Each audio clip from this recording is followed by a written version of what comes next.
नमस्कार। आज के इस लेक्चर में हम सिलेंड्रिकल कोऑर्डिनेट सिस्टम का विस्तार पूर्वक अध्ययन करेंगे। लेक्चर 1 में हमने सामान्य वक्र रेखीय निर्देश तंत्र के बारे में पढ़ा, जिसके अंदर तीनों वक्र पृष्ठ U1, U2, U3 वक्र पृष्ठों के रूप में होते हैं। विशिष्ट लांबिक निर्देश तंत्र के रूप में कार्तीय निर्देश तंत्र का हम पूर्व में अध्ययन कर चुके हैं। यहाँ हम बेलनाकार निर्देश तंत्र के रूप में यह पढ़ेंगे कि लेक्चर 1 में जो हमने 3 वक्र पृष्ठ लिए थे, उनमें से यहाँ पर केवल एक वक्र पृष्ठ ही वक्र के रूप में होता है, बाकी शेष 2 अन्य वक्र पृष्ठ समतल रूप में होते हैं। जैसा कि हम इस चित्र में देख सकते हैं कि यहाँ पर बेलनाकार निर्देश तंत्र में हम 3 कोऑर्डिनेट U1, U2, U3 के स्थान पर रो, फाई, जेड प्रयुक्त करते हैं। उसका कारण यह है कि बेलनाकार वक्र पृष्ठ में एक वक्र पृष्ठ, जिसे कि हम पृष्ठ rho equal to C1 equal to constant के रूप में दर्शा रहे हैं, वह एक बेलनाकार वक्र पृष्ठ होता है। दूसरा वक्र पृष्ठ एक्स अक्ष से नियत कोण बनाने वाला एक समतल पृष्ठ है, जिसे हमने चित्र में O', P, P', ओ के रूप में व्यक्त किया है। यह एक्स अक्ष से नियत कोण फाई बना रहा है और इस वक्र पृष्ठ का एक सिरा सदैव जेड अक्ष पर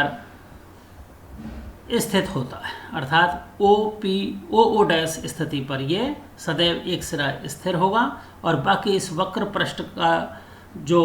परिवर्तन है वो एक्स अक्ष के सापेक्ष, इस प्रकार से हम जेड अक्ष के सापेक्ष रोटेट कर सकते हैं और एक्स अक्ष के सापेक्ष जो इसका कोण बनाया जाता है फाई, वह 0 और 2 पाई के बीच में कहीं भी वेरी कर सकता है। विशेष स्थितियों में जब फाई का मान π/2 या 3π/2 हो जाता है तो यह YZ समतल के रूप में परिवर्तित हो जाता है। तीसरा जो वक्र पृष्ठ है वो हमने चित्र में जेड अक्ष के अभिलंबित ये वक्र पृष्ठ दर्शा रखा है, जो कि मूल बिंदु O से नियत दूरी जेड या C3 के बराबर मान पर स्थित है। यह एक समतल पृष्ठ है और जेड का जो मान है वह -∞ से +∞ तक हो सकता है। जेड बराबर 0 होने पर यह XY तल के अंदर स्थित हो जाता है। तो ये XY तल है, जिसे हम यहाँ पर चित्र में देख सकते हैं। यह इस दूसरे वक्र पृष्ठ की विशेष स्थिति है जब Z बराबर अगर हम 0 ले लेते हैं। अब हम 2 क्रमशः वक्र पृष्ठों के प्रतिच्छेदन से प्राप्त होने वाले वक्र रेखाओं पर विचार करेंगे। तो सर्वप्रथम हम वक्र पृष्ठ रो इक्वल टू C1 तथा वक्र पृष्ठ फाई इक्वल टू C2 पर विचार करते हैं, जिनके प्रतिच्छेदन से हमें यह PP' रेखा प्राप्त होती है, जो कि जेड अक्ष के अनुदिश है। यह एक सरल रेखा है और इसी के अनुदिश हमें एकांक सदिश Z' प्राप्त होता है। इसी प्रकार फाई इक्वल टू C2, ये फाई इक्वल टू C2 वाला पृष्ठ तथा Z इक्वल टू C3 वाला, ये जो 2 पृष्ठ हैं, इनके प्रतिच्छेदन से हमें यह O'P सरल रेखा प्राप्त होती है। यह O'P सरल रेखा है जो कि हमें रो वक्र प्रदान करती है और P बिंदु से इसके अनुदेश खींची गई स्पर्श रेखा या ये रेखा स्वयं ही ओ डैश पी हमें यूनिट वेक्टर रो कैप प्रदान करती है। इसी प्रकार से z इक्वल टू C3 तथा रो इक्वल टू C1, ये जो दो वक्र पृष्ठ हैं, ये बेलनाकार वक्र पृष्ठ तथा इसके ऊपर अभिलंबित स्थित ये जो वक्र पृष्ठ है z इक्वल टू C3, इनके प्रतिच्छेदन से हमें ओ डैश पी, इनके प्रतिच्छेदन से हमें ओ डैश पी त्रिज्या का, ये जो त्रिज्या है ओ डैश पी, इसका ये जो वृत्तीय घेरा हम देख रहे हैं, ये इनके प्रतिच्छेदन से हमें प्राप्त होता है। बेलन और समतल पृष्ठ z इक्वल टू C3 के प्रतिच्छेदन से ये, और इसे हम फाई वक्र का नाम देते हैं। और P बिंदु से जब हम इस वृत्ताकार वक्र पर स्पर्श रेखा खींचते हैं तो वो हमें इस दिशा में रो कैप प्रदान करती है। तो ये एकांक सदिश हमें जो तीसरा प्राप्त होता है ये इस प्रकार से मिलता है। इस प्रकार से बेलनाकार निर्देश तंत्र में हम कह सकते हैं कि जो तीनों वक्र पृष्ठ हैं वो परस्पर समकोण पर प्रतिच्छेद करते हैं, और इसमें हम एकांक सदिश rho cap, phi cap, Z cap लेते हैं, और U1, U2, U3 निर्देशांकों के रूप में हम रो, फाई या और व जेड प्रयुक्त करते हैं। अब हम निर्देशांक रूपांतरण प्राप्त करेंगे, अर्थात यदि हम इसी बिंदु P के निर्देशांक कार्तीय निर्देशांक x, y, z माने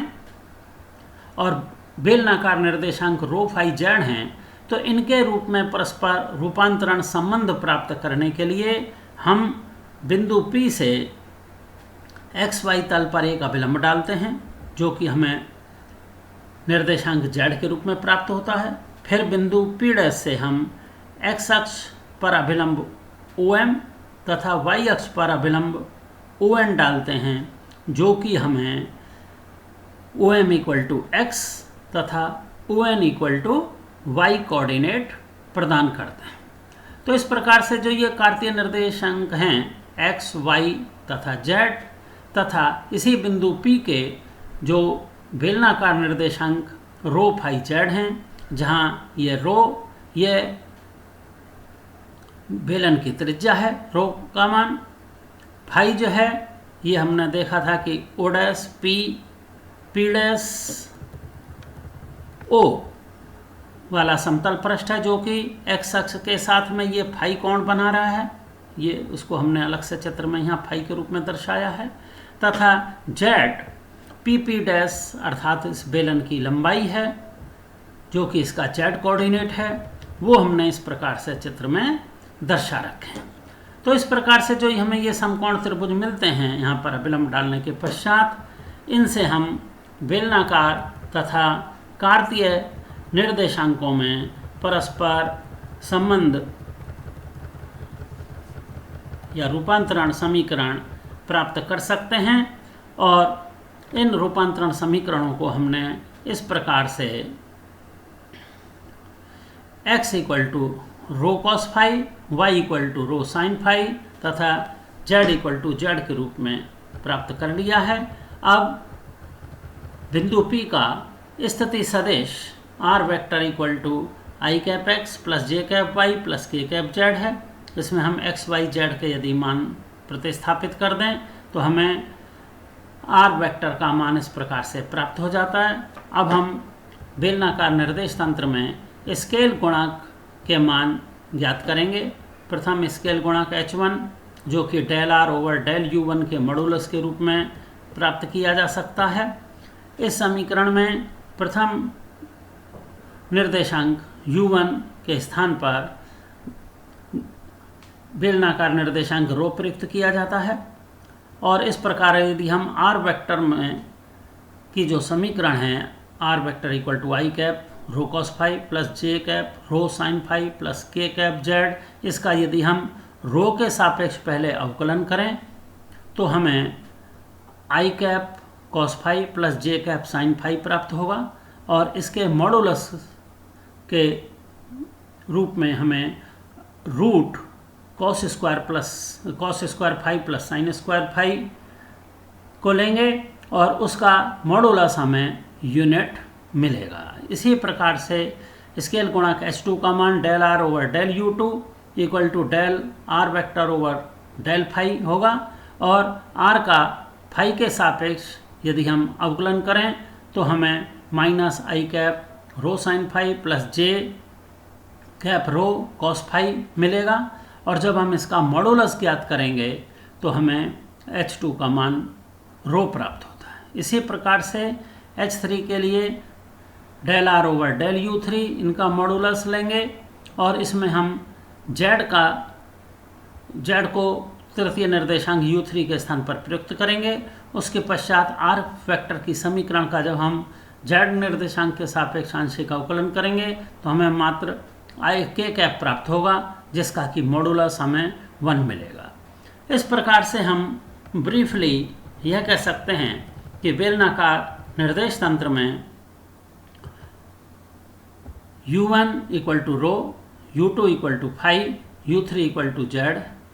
unit vectors E1 cap, E2 cap, E3 cap के स्थान पर हम यहाँ रो कैप, फाई कैप व Z कैप प्रयुक्त कर रहे हैं। Scale factors H1, H2, H3 जिन्हें कि हम H रो, H फाई व HZ कह सकते हैं, इनके मान हमें क्रमशः 1 रो व फाई प्राप्त होते हैं, तथा सदिश A वेक्टर के बेलनाकार निर्देशांकों में घटक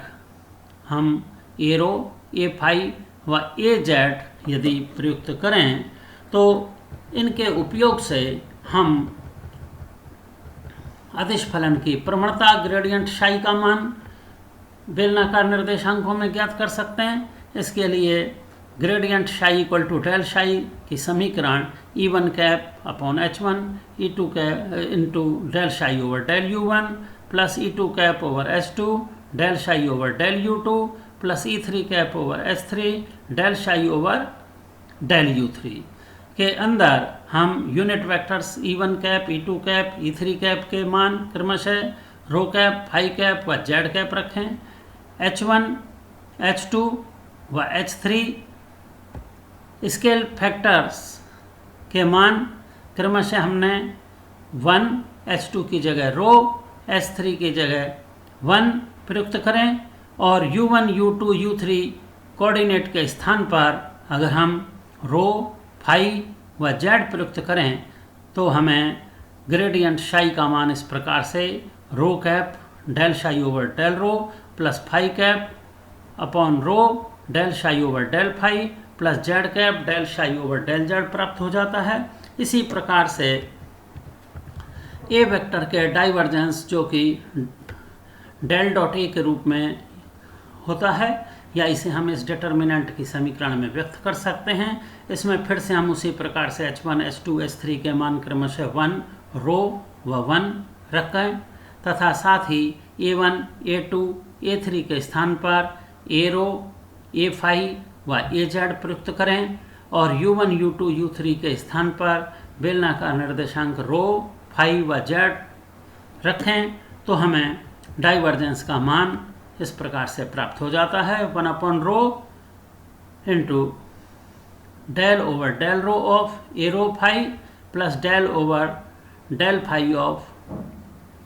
ए phi plus del over del Z of A rho A Z. इसी प्रकार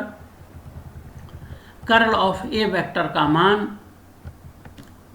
डेल क्रॉस ए के रूप में या इस डिटर्मिनेंट के समीकरण में के रूप में व्यक्त किया जाता है, और इसमें भी हम इसी प्रकार से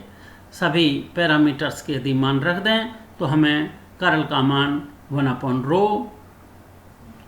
इन determinant in first row cap, rho phi cap, Z cap in second row, del over del rho, del over del phi, del over del Z in second row, A rho A phi व A Z के रूप में प्राप्त होता है। Laplacian का मान ज्ञात करने के लिए, जैसा कि हम पूर्व के लेक्चर्स में ज्ञात कर चुके हैं, डेल स्क्वायर साई का मान इस प्रकार से हम व्यक्त कर सकते हैं